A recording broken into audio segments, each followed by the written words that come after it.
All right, let's go ahead and get started. Thank you, everybody, for taking the time to join us today. We are excited to be able to present to you some additional information about EV charging and what's involved in that process. Today is going to be a primarily high-level conversation around what it looks like to bring EV charging stations to your facility and what steps might be involved in that process.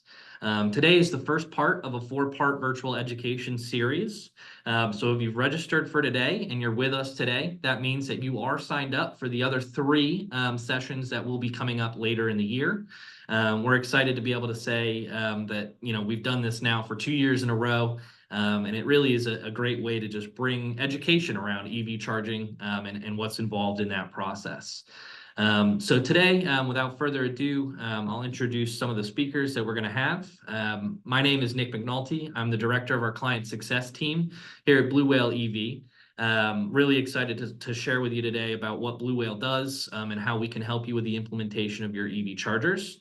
With me, I've got a guest from Zeal. Ryan, go ahead and introduce yourself.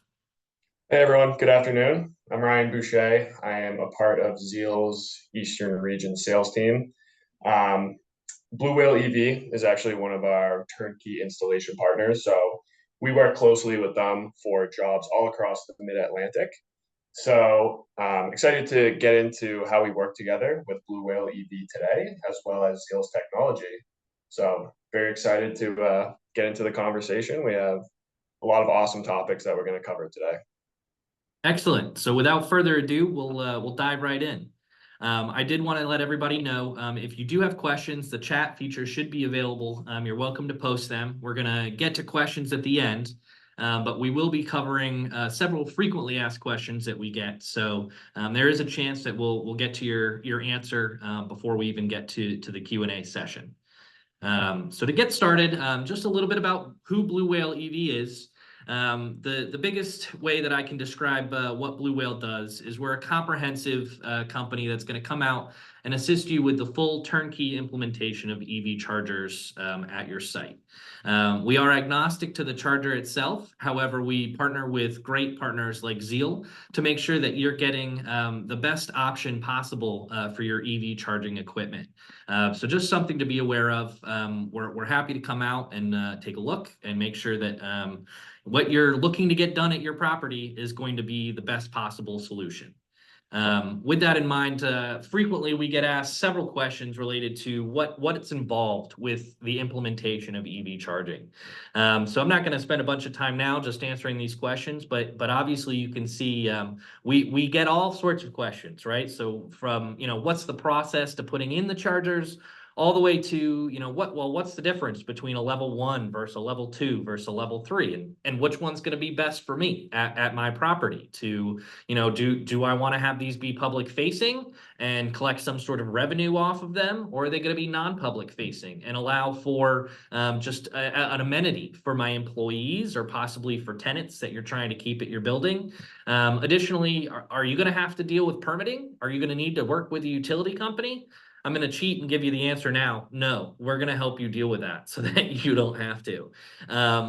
You could even ask about, well, what rebates and incentives exist? How am I going to pay for this? How do I make sure that this isn't going to hurt my, my bottom line by putting in EV chargers at my location? So we're going to cover a lot of those topics today. But if any of these questions are something that you have about EV chargers at your location, let us know.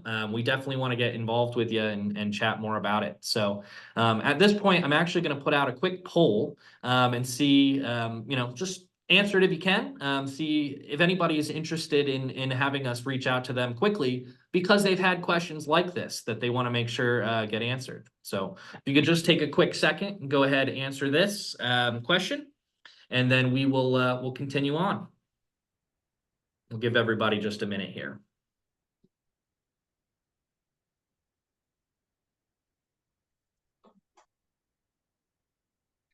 Yeah, lots of answers coming in. It updates live for me, so I see when we've got answers.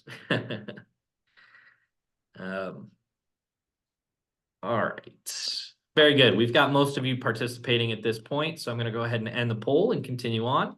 Just so everybody can see, there's a good amount of people that are looking for us to reach out. So we will go ahead and reach out to those of you that are a part of it today, and we'll continue on from there.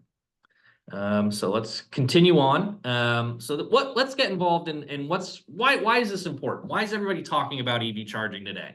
So as you can see, the EV market growth is really accelerating. You can see as early as January of 2023, you were seeing about 7% of all new car sales were EV. As of today, just last month in the state of Maryland, we saw EV market sales go up 100% last month. Hybrids were up about 50%. So this isn't something that's going away. If you're considering EV chargers at your property and you're thinking, am I ahead of the curve? Well, you might be today, but tomorrow you might not be. So it's definitely something to keep in the back of your mind while evaluating your properties. You can see this is just another example, but if the US is following the current trend, and it matches what we've seen in some European countries, once we hit that 5 to 10% range, it really starts to tip over the edge. And so the estimate now is that EV charging sales will be at about 25% by the end of 2025 for the United States. So you can see we're following a similar trajectory to countries like Norway, who have a close to 90% adoption of EV at this point.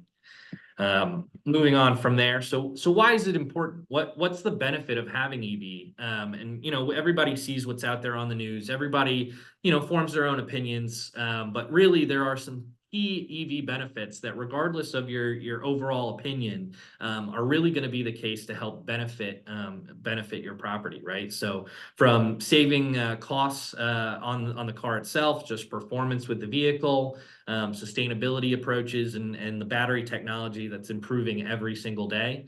EV is really a wave that's not going away, right? So let's get into some of the EV charging steps. So EV charging installation is a complex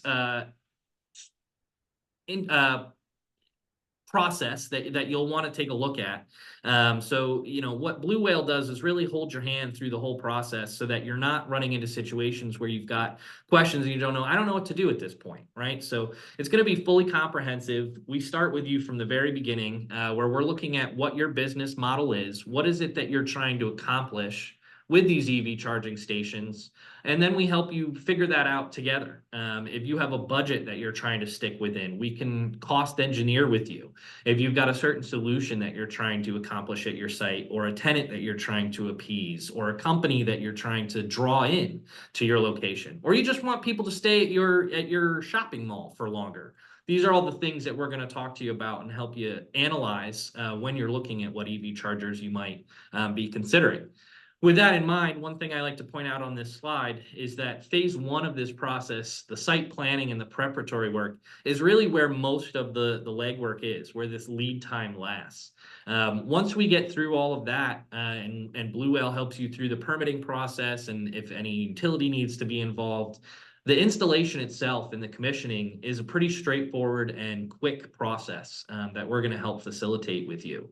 Once we've gotten through the commissioning, that's when a company like Zeal is going to come back into play, and they're going to do their customer onboarding. They're going to do ongoing support, and they're going to make sure that these chargers are functioning with the exact utility the way that you want them to. So whether that's to collect a revenue or as an amenity, we can talk more about those here in a few slides. So in that initial planning part of the process, one of the things that Blue Whale can do if you've got multiple sites is what's called a professional site assessment. This is not necessary if you've only got one site and you're saying, I just need a couple of chargers. We're going to come out and do that for you. You don't have to worry about it. But we do deal with multiple municipalities, government organizations, different property management companies, owners of different commercial properties that say to us, listen, we have 30 properties and we need to figure out what we're going to do for all of this portfolio on how we're going to implement EV charging for our various tenants or those that use our locations.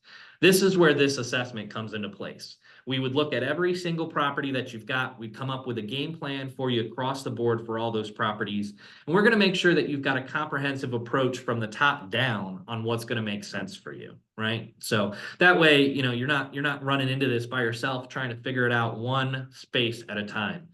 You're gonna pull your hair out that way. So beyond that, we can look at, what's the typical cost look like for some of these EV charging stations. So this is an opportune time for me to talk a little bit about the difference between level 1, level 2, and level 3 charging. Level 1 is typically what you refer to as a standard wall plug, a 120 volt outlet in the wall. They're okay for home charging and in certain scenarios, but in most cases, you're going to want to be able to have more insight and access to those charging stations. So that's when we step up to level 2. The other benefit of level 2 is it's a quicker charging time. You're not talking about all night. It's not 12 hours. You're talking about 4 to 6, and it depends on your total amperage and what your vehicle itself can accept. The next step up from that is level 3 charging. At level 3, we like to kind of comment that you're looking at a multiplier of about 8 to 10 times from this level 2 piece. And often you're having to get the utility companies involved as well, just because of the power requirements that are involved. So realistically, for most projects, we're looking at level 2. In situations where you've got all factors featured in and thought about, you're close to the electric room, you're not having to put in a new panel or a new transformer, you've got the space in your panel already for the breakers for these chargers. This is the type of project you're looking at. Now, we can help you with those more complex problems, but that's when some of these costs start to change a little bit, because we've got to get more involved. Outside of that, we've got wheel care. So after you've put these chargers in place, you say, all right, well, I know the number one complaint we see with the EV charging stations right now is I put them in and now they don't work. Well, this is the way that Blue Whale is going to help you facilitate that so you don't run into that issue. We have a preventative maintenance program where we can come out and test these stations for you, depending on what level of program you want to sign up for. It can be monthly, it could be quarterly, it could be once a year. We help you facilitate and figure out what's going to be the best solution for what you've put in at your property. So just an additional feature of what you might want to be looking at when you look at, how am I going to manage these EV chargers? Outside of that, I do like to show everybody just what we're looking at for which customers we've helped. I think this is an important slide because it shows, we've done large portfolios and we've gone as small as I need, 2 chargers just for this one property. So whatever it is that you're looking at for your implementation project, Blue Whale and our partners like Zeal can help you facilitate that. So the other thing I like to mention is if you're a government organization, there are contract vehicles that are out there that we've worked with. Sourcewell, NASBO, Blue Whale has a energy services contract through Arlington County. All of these vehicles help us get you to the finish line with your project without having to go through a lengthy bidding process, right? So if you're a government organization or somebody that can facilitate or use one of these contract vehicles, please feel free to reach out to us about it, and we'll dive into the specifics with you. Okay. Just wanted to show a quick example of some completed projects we've done in the past. We typically like to do additional options like space painting, line decoration, or line striping, signage, decoration, cameras, lighting. We can help you facilitate all of those and make sure that that's a part of your project if you'd like it to be. Outside of that, I'm going to turn it over to Ryan here, so he can talk to you a little bit about the specifics of a Zeal charging station. And after that, I'll come back to some rebates. So go ahead, Ryan. I'll turn it over to you. Perfect. Thanks, Nick. So just a loose agenda of what I'm going to touch on today. Just going to give you a brief snapshot of Zeal as a company.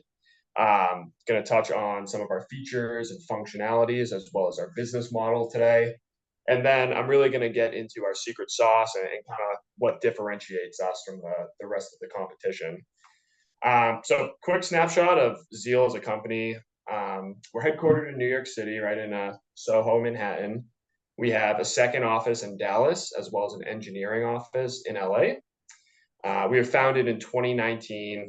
We're currently operating in over 40 states across the US with over 5,000 live chargers today. So really at a high level, we're a smart technology first EV charging solution. And we're solving the biggest problem in the industry today, and really what's plaguing the industry as well as the experience for EV drivers. You can go to the next slide, Nick. There you go. So you can go to the next one as well. So at a 10,000 foot glance here, we're a smart level 2 EV charging solution. So much like a lot of the other players in the space today, you have ChargePoint, Blink, Loop, many others. With us, you're going to get a lot of the similar smart features and functionalities. Those are going to include the ability to set and control rates on a kilowatt per hour basis, access control. Users can toggle between public and private usage of the chargers. Say if you want to make the chargers available to specific drivers only, you can do that. Or if you want to open the chargers up to the public, you can do that. Or you could do a mixed batch. Really, whatever you prefer, you can configure in this backend dashboard here to the right. And in that backend dashboard, you're also going to have insights into overall charger activity at your property, revenue kickback from the revenue share model, as well as your decarbonization footprint. Ryan, I'd just like to point out one of my favorite things about this Zeal technology is your 100% uptime guarantee. I think that's huge, and like you said, one of the biggest issues that people are facing today, right? So yes, sir. Excellent. There you go. And can you go back one, Nick? Yep. I just want to just touching on our business model. So we handle everything from pre-install, the installation itself, to post-deployment customer support. So pre-install and the installation, we'll work with companies like Blue Whale EV, and they're the best in the industry and the easiest to work with on my front. We'll work with them to do a site assessment, much like Nick mentioned. So we'll take into consideration things like any sort of incentives or rebates available, type and age of the assets, regional EV growth that we're seeing, and we'll actually come up with a cost-effective, customized EV rollout strategy for one property, multiple properties, or entire portfolio if you choose to do so. The actual installation piece itself, Blue Whale EV has a wide network of electricians who are certified to install Zeal chargers and have experience installing Zeal day in and day out. And last piece, post-deployment customer support. Each one of our real estate partners at Zeal today are aligned with an in-house customer success manager. In case any sort of issues, questions, concerns arise with the chargers, they'll have a direct line of contact to their in-house CSM. So that's really the functionalities and the business model. I do want to get into, like Nick mentioned, our 100% uptime guarantee, but before I do that, I think it is important just to touch on the industry as a whole and really what we're seeing today. The biggest problem with the industry, and really what's plaguing the EV industry as a whole, is unreliable chargers. The biggest reason why chargers are unreliable today, it has absolutely nothing to do with any sort of physical issue with the charger itself, but it all boils down to essential network dependence. So what I mean by that is, in order for an EV driver to utilize any smart EV charger on the market today other than Zeal, both that driver's cell phone as well as the charger itself needs to be connected to internet, cell or Wi-Fi connectivity. Does this work every single time? Absolutely not. As you can see here, a third of EV charging sites today are non-functional, and 95% of these issues are due to central networking. So if you look at this visual here to the left, this is kind of like the central network dependent framework and how everyone on the market today is operating other than Zeal. So the EV driver is going to pull the car up, open up the application of whichever EV charging provider they're utilizing at the time, press the button within the app that says initiate charger or start charging session. That request from the driver's cell phone has to go from the cell phone to a cell booster in the building, to an antenna on top of the building, to a row of 5G towers off the property, up to the cloud, which is hosted by a data center somewhere else in the country. The cloud is essentially where that authentication happens. Nick is authorized to park at this property. He has enough money in his account. Boom, he's good to go. He gets the stamp of approval. From the cloud, that approval has to go all the way back down again. So cloud, row of 5G towers, antenna on top of the building, gateway down to the charger in order for that driver to be authenticated. As you can see here, each one of these dots or stops along the way is a potential point of failure. And if there's any sort of network congestion, that point of failure is even more likely to happen. I'm not sure if anyone on this call owns, say, like a Amazon Alexa or a Google device. I have one at home, and my Amazon Alexa, time after time, I'll ask it something, and even though it's not connected to, or even though it is connected to power, it'll just go completely unresponsive.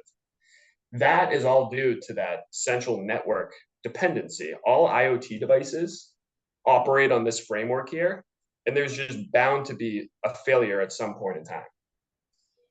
It's one thing if you can't get your morning news from your Amazon Alexa. It's a whole nother story if you're going out to your electric vehicle and your battery's dead and you can't drive your kids to school, soccer practice.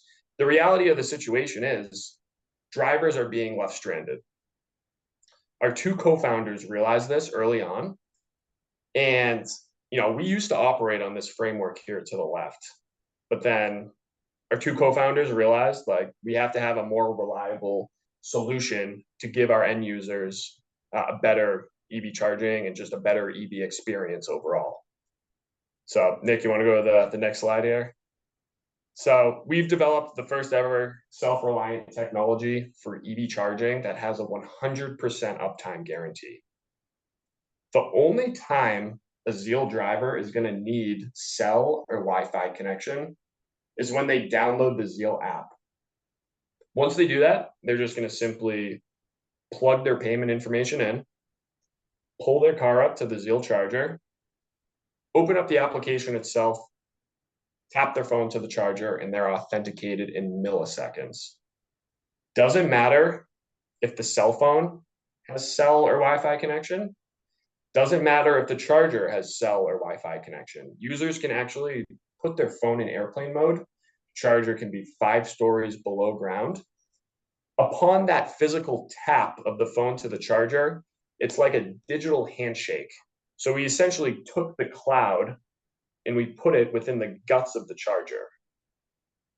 When the driver is done charging, same thing, tap of the cell phone to the charger, and the next time that driver is within cell or Wi-Fi range, that's when the ledger or the receipt gets shot up to the back-end dashboard and gets recorded.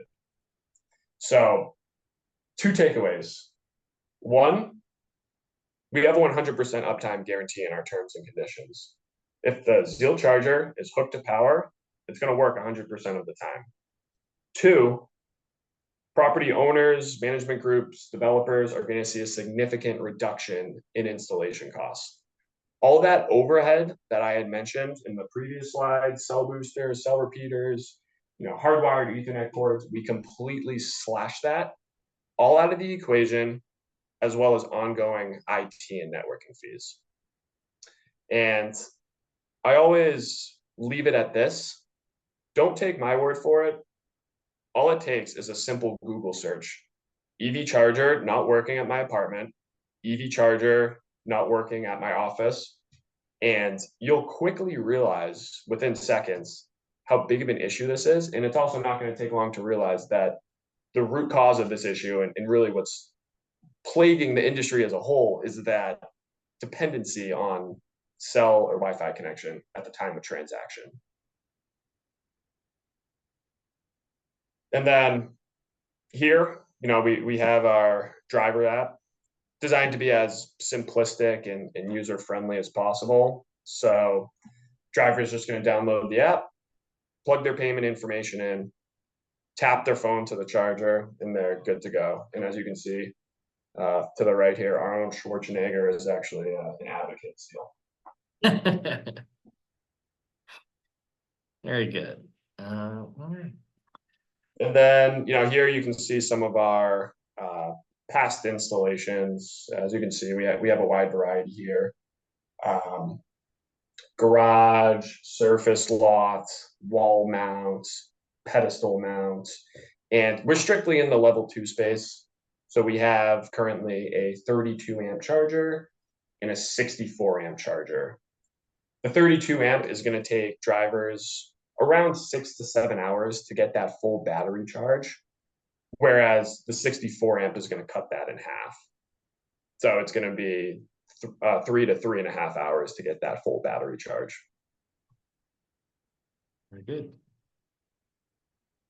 Well, thank you for diving into the benefits of Zeal devices here, Ryan. I think you've got a very unique application, right? That's going to help drivers and users of these stations have that guarantee that when they pull up to the station, they're not going to have that frustrating experience of pulling up to a station that doesn't function, right? So I think the next thing we want to talk a little bit about is the incentives, rebates, and grants that are out there right now that are going to help you offset the costs up front that you're looking to put into getting this new technology implemented at your property.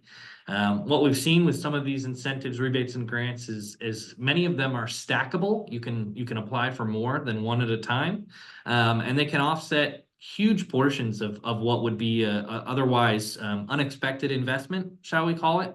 And I think that's something that's helping a lot of places that otherwise would not be able to put these chargers in, take advantage of the possibility of this new revenue source at one of their locations. So without further ado, so the rebates, incentives, and grants are available nationwide.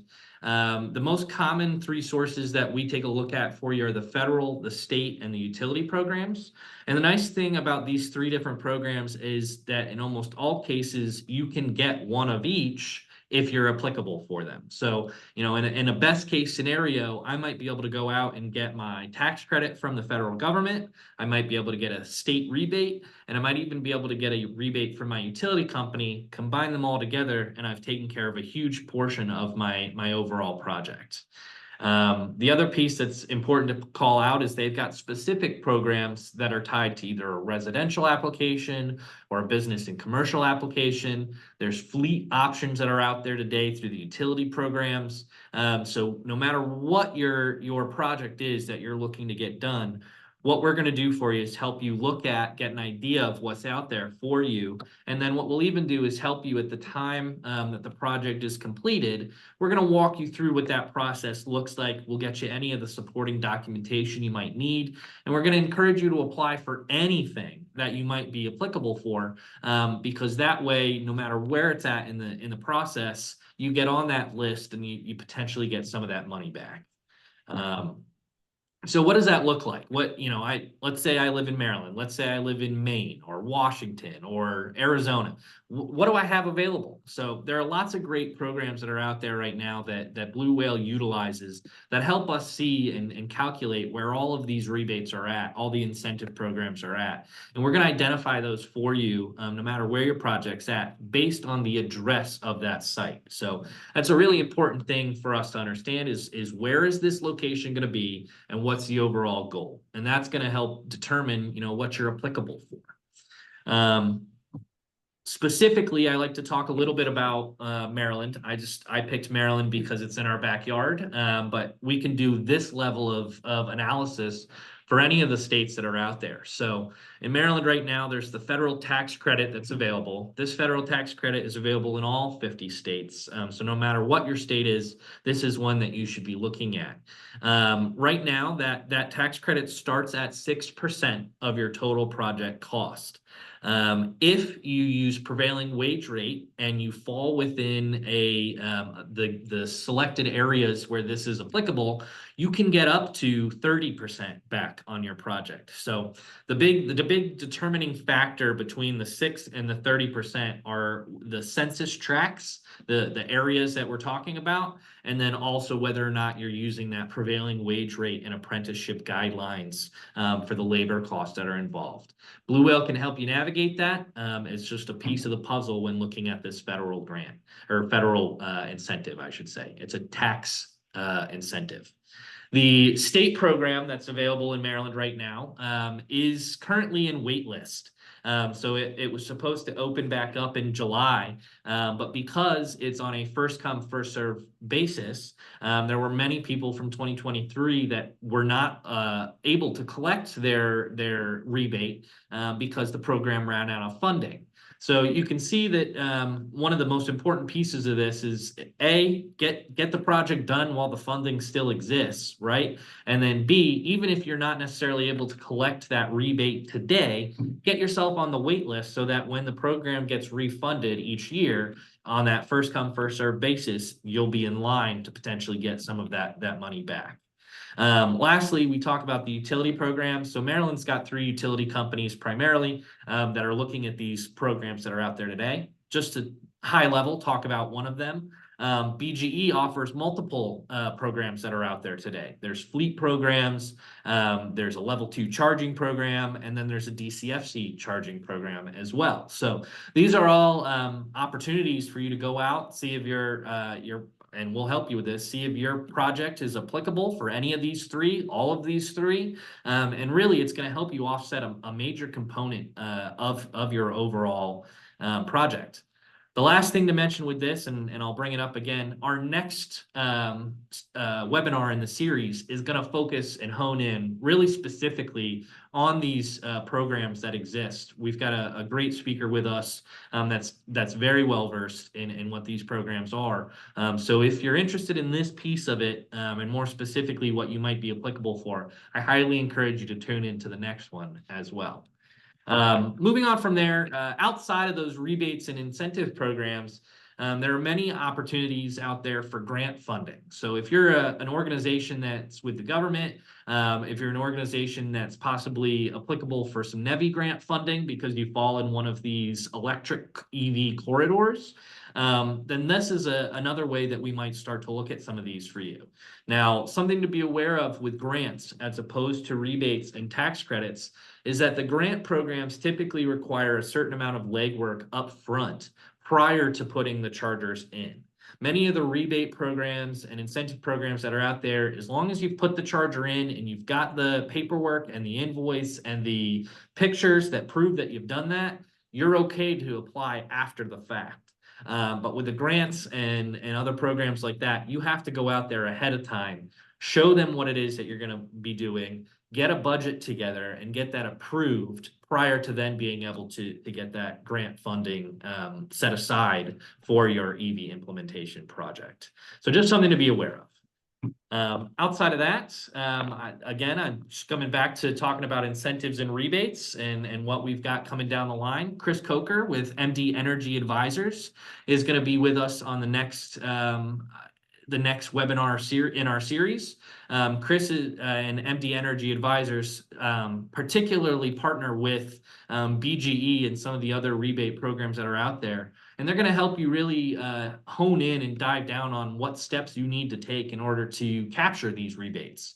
I know MD Energy Advisors has helped several of our customers that have put in these EV chargers capture funds that they otherwise might not have thought they'd be able to get. So certainly something to be aware of. I highly encourage you to write down that name and join us for the next webinar as well.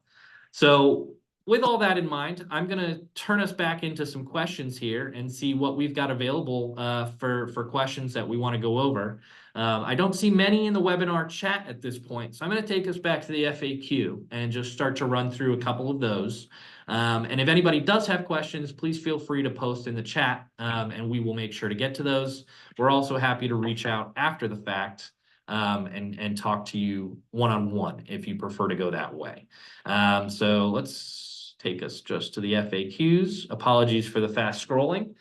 So I think we've covered question one pretty well throughout this process about what is the process for my company to implement EV chargers.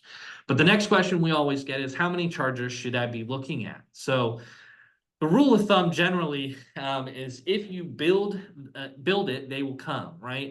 Kind of a cheesy line, but if you put these EV chargers in, you will start to see those that are there around you pull in and park their vehicles.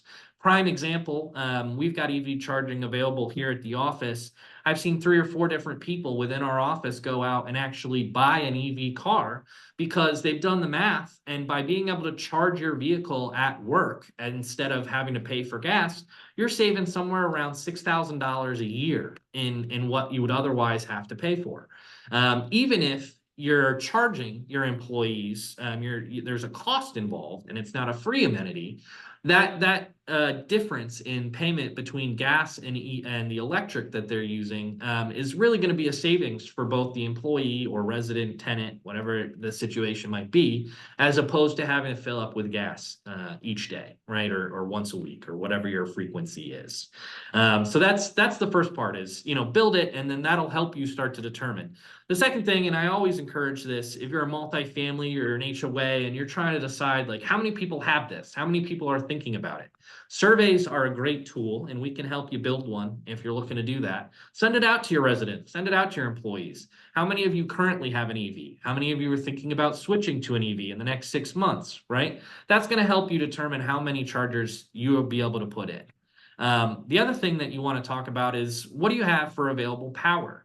Blue Whale always recommends that you get 12 months of utility bills. So that way, you provide them to us, we can tell you how much power you have available before you'd have to upgrade your service. That's going to tell you how many chargers you can put in, right? Additionally, there are things like how much room do I have in my panel? How many parking spaces do I have available that I can allocate towards EV charging at my location?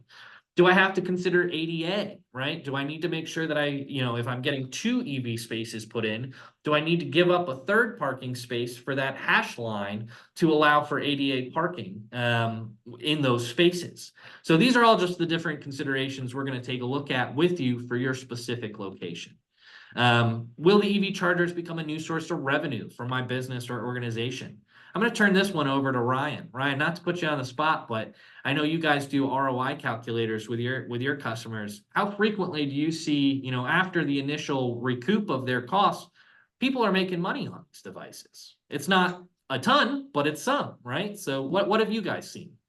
Yeah, big time. I mean, I've seen properties make their CapEx back in 3 to 4 years. Mhm. And I had this conversation the other day, like that window of making your ROI and even additional profit beyond that as EVs continue to grow, that window is just going to get smaller and smaller, and you're going to see that money back even quicker.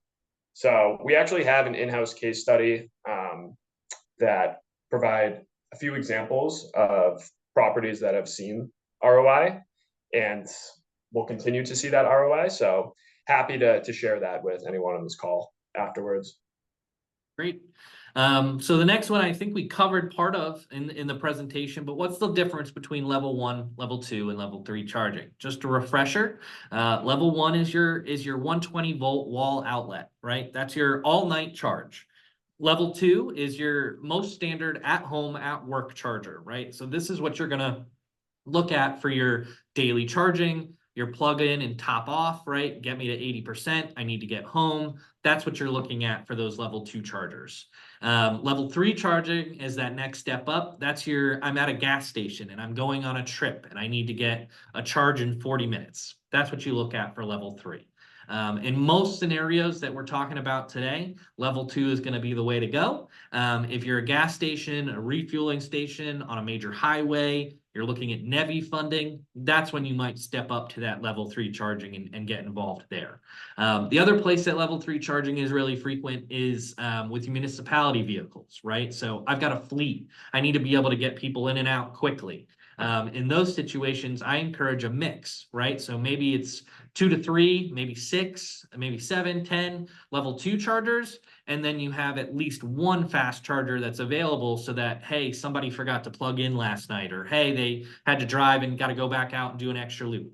That's when you get your level 3 charger put in place as a I don't want to call it a band-aid, but as a step to avoid, you know, somebody who forgot to plug in.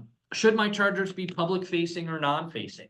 That's really a scenario based on what is it that you're trying to do with your chargers. Is this going to be a revenue producer for you? Are you trying to break even? Do you just not want to pay for other people's electricity? Or is this an amenity? Are you trying to draw people in and keep them at your location, right? So there's different scenarios based on, you know, which industry vertical you might fall in, but we can talk through those with you on a specific case-by-case basis.